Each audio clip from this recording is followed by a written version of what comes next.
بسم الله الرحمن الرحيم. باب خوف المؤمن من أن يحبط عمله وهو لا يشعر.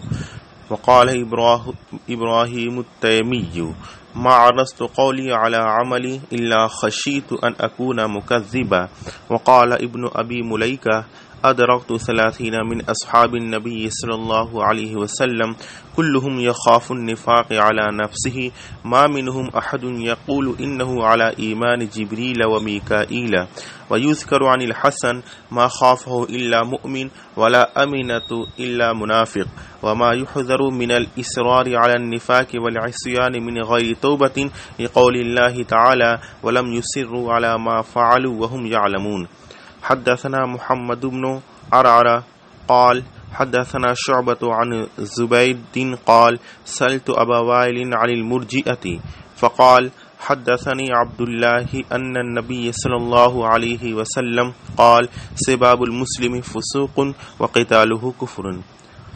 أخبرنا قتيبة بن سعيد حدثنا إسماعيل بن جعفر عن حميد عن أنس قال: أخبرني عبادة بن الصامت أن رسول الله صلى الله عليه وسلم خرج يخبر بليلة القدر، فتلاحى رجلان من المسلمين فقال: إني خرجت لأخبركم بليلة القدر، وإنه تلاحى فلان وفلان فرفعت، وعسى أن يكون خيرا لكم، التمسوها في 7 و9 و5.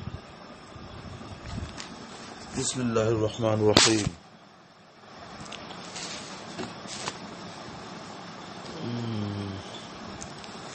باب خوف المؤمن ان يحبط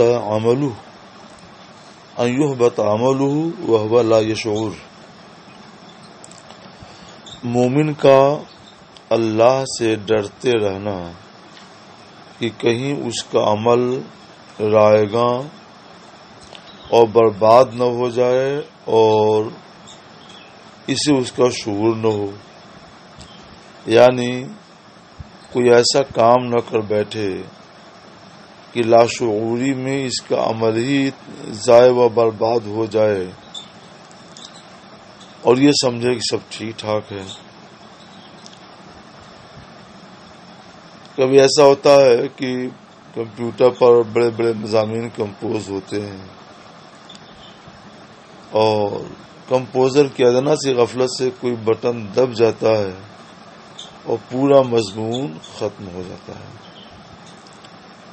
وہ سمجھتا ہے سب کچھ موجود ہے، حالانکہ وہاں کچھ بھی نہیں ہوتا. اسے اس کا شعور نہیں ہوتا، احساس نہیں ہوتا. اس کو شعور کب ہوتا ہے؟ جب اس کی ضرورت پڑتی ہے. بلا تشبیہ و تمثیل مومن کا حال بھی یہی ہے کہ بندہ ایمان لاتا ہے، اللہ کے احکام پر عمل کرتا ہے، مگر لاشعوری میں کبھی کبھی زبان سے ایسی بات نکل جاتی ہے جو ساری نیکیوں کو ضائع کر دیتی ہے. اس لیے بندے کو اللہ سے ہمیشہ ڈرتے رہنا چاہیے کہ کہیں ایسا نہ ہو کہ اس کی زبان سے کوئی بات نکل جائے، اس کا عمل ضائع ہو جائے اور اسے کوئی اس کا شعور نہ ہو. اسی لیے کہتے ہیں کہ الایمان و بین الخوف والرجا، ایمان خوف اور امید کے درمیان رہنا چاہیے. یعنی ایک طرف تو اللہ کا خوف ہے کہیں ضائع نہ ہو، اور دوسری طرف اللہ سے امید بھی رکھے کہ وہ ضائع نہیں کرے گا. اللہ کی رحمت سے مایوس ہو جانا یہ بھی جائز نہیں ہے، اور بالکل بے خوف اور نڈر ہو جانا یہ بھی درست نہیں ہے. دونوں کے بین رہنا چاہیے. اس سلسلے میں امام بخاری رحمۃ اللہ علیہ کچھ تعلیقات پیش فرما رہے ہیں. اپنے تعلیقات کے بارے میں آپ کو ابھی بتایا نہیں ہے کہ ایک ساتھ ساری باتیں بتا دینے سے بہت سی باتیں ذہن سے نکل جاتی ہیں. یہ تعلیقات امام بخاری رحمۃ اللہ علیہ کے یہاں بہت پائی جاتی ہیں. تعلیق کا مطلب کیا ہے؟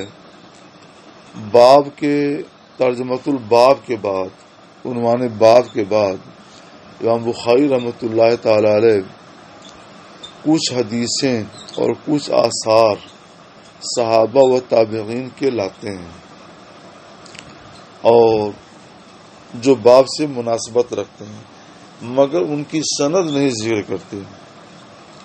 سند ذکر کر دیں تو وہی حدیث مسند ہو جائے، سند ذکر نہیں کرتے ہیں تو وہی حدیث معلق ہو جائے۔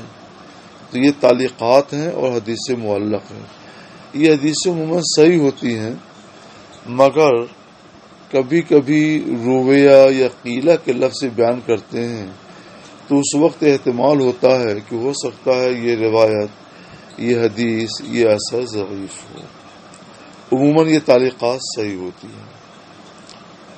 یہ بات آپ کو معلوم ہو گئی تو اب آپ دیکھیں یہاں بھی کئی ایک تعلیقات امام بخاری رحمۃ اللہ علیہ نقل فرما رہے ہیں۔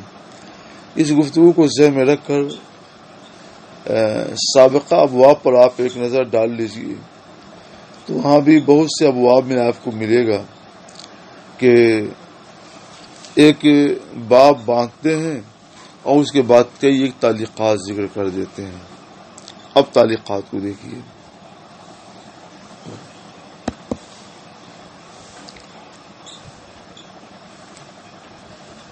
یہ بزرگ ہیں ابراہیم تیمی رضی اللہ تعالی عنہ۔ یہ دیکھیے بین سطور میں لکھا تابعیون عابدون، یہ تابعی ہیں اور عابد ہیں، اور نیچے لکھا ہوا ہے کانا واعظن، اور یہ واعظ بھی تھے۔ ابراہیم تیمی رضی اللہ تعالیٰ عنہ بڑے عابد، زاہد اور واعظ تھے۔ واعظ کا مطلب امر بالمعروف اور نہی عن المنکر کا فریضہ انجام دیتے تھے یہ، اور بڑے تقوی شعار۔ امام بدر الدین عینی رحمۃ اللہ علیہ نے لکھا ہے کہ حجاج جو بہت بڑا ظالم بادشاہ گزرا ہے، اس نے فقیہ وقت حضرت ابراہیم نخعی رضی اللہ تعالیٰ عنہ کی گرفتاری کا آرڈر جاری کر دیا، اور پولیس والوں نے ابراہیم نخعی کے بجائے ابراہیم تیمی کو گرفتار کر لیا، جیل میں ڈال دیا۔ لوگوں نے کہا کہ آپ بتا دیں، واضح کر دیں کہ آپ تیمی ہیں، نخعی نہیں ہیں۔ تو انہوں نے فرمایا یہ مجھے کیسے گوارا ہو سکتا ہے کہ اپنے کو بچا لوں اور ایک بے گناہ کو اپنے جگہ قید میں ڈال دوں، وہ بھی بے گناہ ہے، تو میں ہی اس کو جھیل جاتا ہوں۔ اس سے آپ اندازہ لگا سکتے ہیں کیونکہ اتنے بڑے تقوی شعار تھے۔ وہ فرماتے ہیں ما عرضت قولی علی عملی الا خشیت ان اکون مکذبا، یا مکذبا، مکذب بھی اور مکذب بھی۔ میں نے اپنا قول اپنے عمل پر، میں پہلے لفظ سے ترجمہ کرتا ہوں، میں نے اپنا قول اپنے عمل پر نہیں پیش کیا، مگر مجھے ڈر لگا کہ کہیں میرا عمل جھٹلا نہ دے، مکذب نہ ہو، جھٹلا نہ دے عمل میرے قول کو تو مکذب ہوگا، اور مجھے ڈر لگا کہ ان اکون مکذبا، کہ میں جھوٹا نہ قرار دیا جاؤں، تو اس طور پر یہ مکذب ہو جائے گا۔ اس کا مطلب کیا ہوا کہ بندہ زبان سے جو بات کہے، جو دوسروں کو نصیحت کرے، اسی پر عمل بھی کرے۔ ایسا نہ ہو کہ دیگرہ نصیحت اور خودرا فضیحت، کہ دوسروں کو تو نصیحت کرے اور خود اس کو چھوڑ بیٹھے۔ اسی کی طرف یہ اشارہ کر رہے ہیں، اسی کو بتا رہے ہیں کہ ہم جو نصیحت لوگ کرتے ہیں کہ امر بالمعروف کرتے ہیں، نہی عن المنکر کرتے ہیں، تو اس پر عمل بھی کرتے ہیں، مگر یہ ان کی تواضع ہے، ان کا تقوی ہے کہ بیان کرتے ہیں کہ میں نے اپنے قول کو سامنے رکھ کر جب بھی اپنے عمل کا جائزہ لیا تو مجھے اندیشہ ہوا کہ کہیں میرا عمل مجھے جھٹلا نہ دے، کہ لوگوں کو تو آپ امر بالمعروف کرتے ہیں اور نہی عن المنکر کرتے ہیں، اور خود اس کے تقاضوں پر آپ پورے طور سے عمل نہیں کرتے. یہ اس کا مطلب. حالانکہ وہ تو بڑے تقوی شعار تھے، سب پر عمل کرتے تھے، مگر خشیت ربانی کا عالم یہ ہے کہ از راہ تواضع وہ یہ کہتے ہیں. اس لیے ہم کو اس بات کا لحاظ رکھنا چاہیے کہ جو کچھ دوسروں کو نصیحت کریں اس پر خود بھی عمل کریں. قرآن پاک میں ہے لما تقولون ما لا تفعلون، تم وہ بات کیوں کہتے ہو جو کرتے نہیں. مطلب یہ کہ جو کہتے ہو وہ کرو بھی. یہ نہیں ہے کہ نصیحت صرف دوسروں کے لیے ہو، اپنے لیے نہ ہو. اس کی ایک الگ دوسری تشریح بھی ہے جو ہم نے حاشیہ بخاری پہ درج کیا ہے. انشاءاللہ اسے ہم آپ تک پہنچانے کی کوشش کریں گے. ایک بزرگ ہیں ابن عبید اللہ بن ابو ملیکہ، یہ کہتے ہیں میں نے نبی کریم صلی اللہ تعالی علیہ وسلم کے 30 اصحاب سے ملاقات کی. کلہم یخاف النفاق علی نفسہ، ان میں سے ہر شخص اپنے اوپر نفاق سے ڈرتا تھا. یہ نفاق سے مراد نفاق اعتقادی نہیں، صحابہ کرام پاک تھے ماشاءاللہ.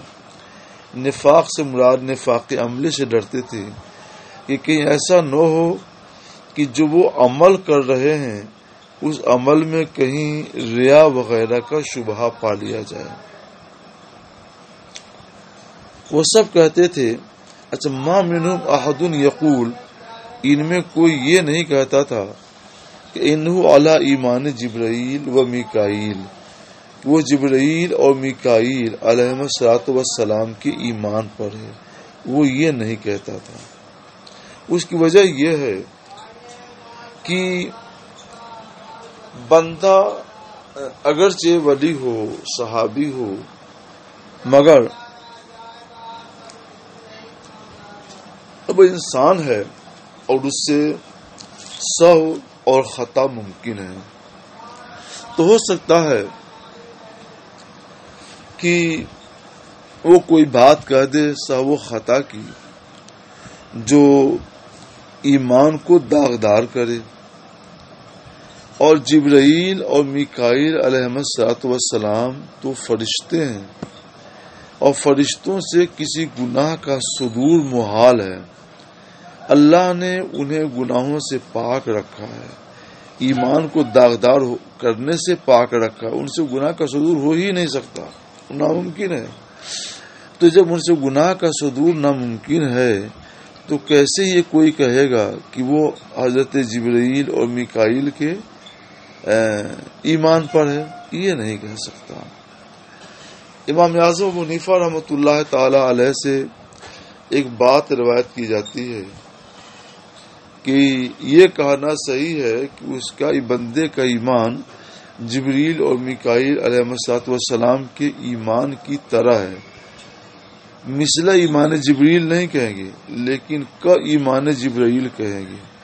مثل ایمان جبریل کا مطلب یہ ہوا کہ جبریل کے ایمان کے برابر ہے، یہ نہیں کہیں گے، لیکن یہ کہیں گے جبریل کے ایمان کی طرح سے ہے، کیونکہ یہ تشبیہ ہے. تشبیہ میں ایک وصف میں اشتراک کافی ہوتا ہے. تو مطلب یہ ہے کہ جیسے حضرت جبریل امین علیہ السلام اللہ کو ایک مانتے ہیں، ہم بھی اللہ کو ایک مانتے ہیں. تو اس حیثیت سے تشبیہ دی جائے گی اور دی جا سکتی ہے. مگر صحابہ سے جو منقول ہے اس کا مطلب یہ ہے کہ ان کا ایمان کبھی داغدار نہیں ہو سکتا، کیونکہ وہ گناہوں سے معصوم ہیں، ممکن ہی نہیں ہے. اور ہمارا ایمان ریا سے داغدار ہو سکتا ہے. تو یہ ایک الگ چیز ہے، وہ ایک الگ چیز ہے. ایل کے معنی اللہ کے آتے ہیں، غالباً سبیانی زبان کا یہ لفظ ہے. ایل کے معنی اللہ، اور میکا کے معنی عبد، اور یوں ہی جبر کے معنی بھی عبد. جبرائیل کے معنی عبداللہ، میکائیل کے معنی عبداللہ، اسرائیل کے معنی اسرافیل کے معنی عبداللہ، اسرائیل کے معنی عبداللہ. تو یہ الگ الگ الفاظ ہیں مگر معنی سب کا عربی زبان میں عبداللہ ہوگا. یہ بزرگ ہیں امام حسن بصری رضی اللہ تعالیٰ عنہ، ان سے منقول ہے کہ ما خاف الا مومن، اللہ سے مومن ہی ڈرتا ہے، ولا امنہ الا منافق، اس کو امنہ سے پڑھیے گا، امنہ یا امن سمیع اسموں سے، اس کے معنی بے خوف ہونا، نڈر ہونا، امن یا امنو پڑھیے گا تو وہ دوسرے معنی ہو جائے گا، اور آمنہ یومنو پڑھیے گا تو دوسرے معنی ہو جائے گا۔ تو یہاں احتیاط ضروری ہے، نہ آمنہ پڑھیے نہ آمانہ پڑھیے، اس کو پڑھیے آمینہ، میم کے کسرے کے ساتھ۔ اس کا معنی کیا ہوا؟ بے خوف ہونا، نڈر ہونا۔ اللہ سے مومن ہی ڈرتا ہے اور اللہ سے منافق ہی نڈر اور بے خوف ہو جاتا ہے۔ اور وما یحذر من الاصرار علی المعاصی، اور معاصی پر، گناہ کے کاموں پر اصرار کرنے سے بچنے کا حکم ہے، بچایا جاتا ہے کہ کوئی کسی سے گناہ کام ہو جائے تو توبہ کر لے اور اصرار نہ کرے۔ گناہ پر اصرار کا مطلب کیا ہوتا ہے؟ اصرار کا مطلب یہ ہوتا ہے کہ کوئی گناہ آدمی 3 بار کر لے تو وہ اصرار ہے، اور گناہ صغیرہ بھی اصرار کے بعد کبیرہ ہو جاتا ہے۔ علماء فرماتے ہیں لا صغیرۃ مع الاصرار، کہ کوئی گناہ اصرار کے بعد صغیرہ نہیں رہ جاتا، یعنی 3 بار کر دے گا تو وہ کبیرہ ہو جائے گا، اور اس سے ڈرا جاتا، بچایا جاتا ہے۔ ڈرنا چاہیے کہ آدمی گناہ پر اصرار کرے، یعنی گناہ 3 بار کرے اور توبہ نہ کرے۔ گناہ ہو گیا تو اب توبہ کر لے، کیونکہ اب یہ گناہ جو ہے نیکیوں سے زائل نہیں ہوگا، نیکیوں سے دور نہیں ہوگا، اب توبہ کرنا پڑے گا۔ توبہ ہی کے پانی سے یہ گناہ دور ہو پائے گا، یا پھر اللہ تعالیٰ اپنے فضل سے اس کو معاف کر دے۔ اس لیے کہ اللہ تعالیٰ کی ارشاد ہے وَلَمْ يُصِرُّوا عَلَى مَا فَعَلُوا وَهُمْ يَعْلَمُونَ، اور انہوں نے اپنے کیے پر اصرار نہیں کیا اور وہ جانتے ہیں۔ تو مطلب یہ ہوا کہ جان بوجھ کر کوئی اپنے کیے پر اصرار کرے گا تو پھر توبہ کرنا پڑے گا، اور اصرار نہیں کیا ہے تو صرف عمل صالح سے، نیک کاموں سے، عبادتوں سے ان کا گناہ ظاہر ہو جائے گا، یعنی گناہ صغیرہ۔ اس پر ہم کل کے سبق میں واضح طور پر گفتگو کر چکے ہیں۔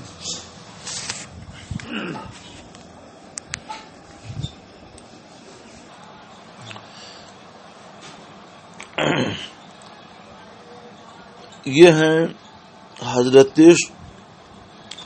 زبید رضی اللہ تعالیٰ عنہ، فرماتے ہیں کہ میں نے ابو وائل، یہ ابو وائل شقیق بن سلمہ تابعی ہیں رضی اللہ تعالیٰ، ان سے مرجیہ کے بارے میں پوچھا۔ یہ لفظ پہلی بار آ رہا ہے، مجھے پہلے ہی بتانا چاہیے تھا، لیکن سوچا کہ آگے جہاں اس کا ذکر آئے گا وہیں بتا دیں گے۔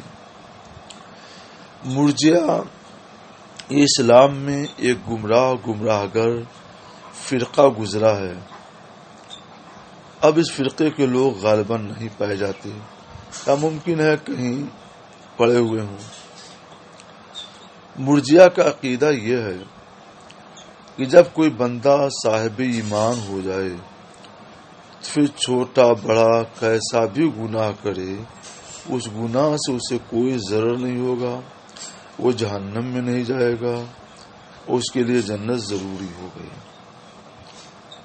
ان کا یہ عقیدہ کتنا غلط ہے، اس کے لیے حدیث سے کسی حوالے اور دلیل کی ضرورت نہیں ہے، نہ قرآن شریف سے کسی دلیل اور حوالے کی ضرورت ہے۔ کیا اگر کوئی آدمی مسلمان ہو جائے، مومن ہو جائے، تو اب گناہ سے اس کا کچھ نہیں ہوتا، گناہ اس کے لیے مباح ہو گیا؟ لا حول ولا قوت الا باللہ۔ یعنی اس کے لیے گویا اب وہ شراب پیے کوئی بات نہیں ہے، بدکاری کرے کوئی بات نہیں ہے، کسی کے ساتھ مار پیٹ کرے کوئی بات نہیں ہے، کسی کی زمین ہڑپ کر لے کوئی بات نہیں ہے، کسی کو قتل کر دے کوئی بات نہیں ہے، یہ بھی کوئی مذہب ہے؟ تو مرجیہ کا یہ عقیدہ نہایت غلط ہے، اور قرآن پاک کی بہت سی آیتیں اور رسول اللہ صلی اللہ علیہ وسلم کی بہت سی حدیثیں اس کا رد کرتی ہیں، اور خود ہماری عقل سلیم بھی اس کا رد کرتی ہے کہ مومن ہونے کا مطلب یہ نہیں ہے کہ گناہ کرو اور لوگوں کو تکلیف دو اور ایذا رسانی کرو، بلکہ مومن ہونے کا مطلب یہ ہے کہ ایمان لائے ہو تو اب گناہوں سے بچو، جھوٹ سے بچو، اور نہ دوسروں کو ضرر دو نہ خود ضرر لو، اللہ سے ڈرتے رہو۔ وہ ہونا چاہیے جو اوپر گزرا کہ اللہ سے آدمی ہمیشہ ڈرتا رہے۔ اس لیے اس موضوع پر جو حدیثیں آئی ہیں آپ لوگ ان کا ترجمہ کر لیجئے گا۔ ان کا مذہب چونکہ بالکل باطل ہے، اس زمانے میں ضرورت تھی، آج تو سب سمجھتے ہیں۔ ایک حدیث اور دیکھیے، یہ بہت مشہور صحابی ہیں عبادہ بن صامت رضی اللہ تعالی عنہ، ان سے بھی بہت سی حدیثیں مروی ہیں۔ ان کا بیان ہے کہ رسول اللہ صلی اللہ تعالی علیہ وسلم خرج یخبر بلیلۃ القدر، رسول اللہ صلی اللہ تعالی علیہ وسلم اپنے حجرے سے باہر تشریف لائے کہ لیلۃ القدر کے بارے میں بتا دیں کہ شب قدر رمضان شریف کی کون سی رات ہے، یہ بتانے کے لیے سرکار اپنے حجرے شریفہ سے باہر آئے۔ کیا دیکھتے ہیں، فَتَلَاحَا رَجُلَانِ مِنَ الْمُسْلِمِينَ، تو دو مسلمان آپس میں جھگڑ رہے تھے۔ سرکار کی توجہ ان کے جھگڑے طرف ہو گئی اور اس کی نپٹانے کی طرف ہو گئی، اور آپ کے دماغ شریف میں جو وحی آئی تھی کہ شب قدر فلاں رات ہے، وہ بات ذہن سے نکل گئی۔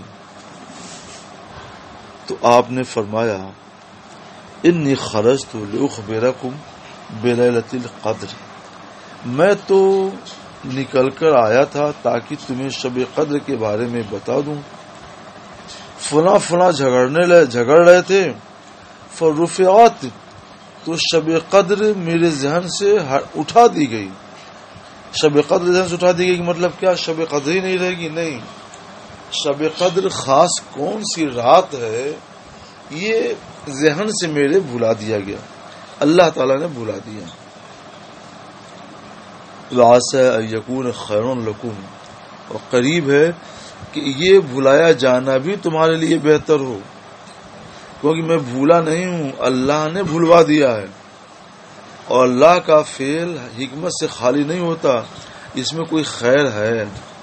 التمسوها فی السبع والتسع والخمس، تم لوگ شب قدر 27ویں شب میں اور 29ویں شب میں اور 25ویں شب میں تلاش کرو رمضان کی۔ حدیثوں سے یہ ثابت ہوتا ہے کہ شب قدر رمضان شریف کے آخری عشرے کی 5 طاق راتوں میں سے کوئی رات ہے۔ 21ویں شب، 23ویں شب، 25ویں شب، 27ویں شب، 29ویں شب، انہی 5 طاق راتوں میں سے کوئی رات شب قدر ہے۔ اللہ نے بھلوا دیا تو اب اس کا مطلب کیا ہوا کہ اب تم لوگ 5 راتوں میں جا کر عبادت کرو تاکہ تم کو شب قدر مل جائے۔ ان 5 راتوں میں سے ایک رات شب قدر ضرور ہے، پہلے صرف ایک رات عبادت کرتے تو ایک رات کا ثواب مل جاتا، اب 5 رات عبادت کرو گے تو 5 راتوں کا ثواب ملے گا، تو انہی میں تم کو شب قدر بھی مل جائے گی، تو یہ خیر ہی تو ہے۔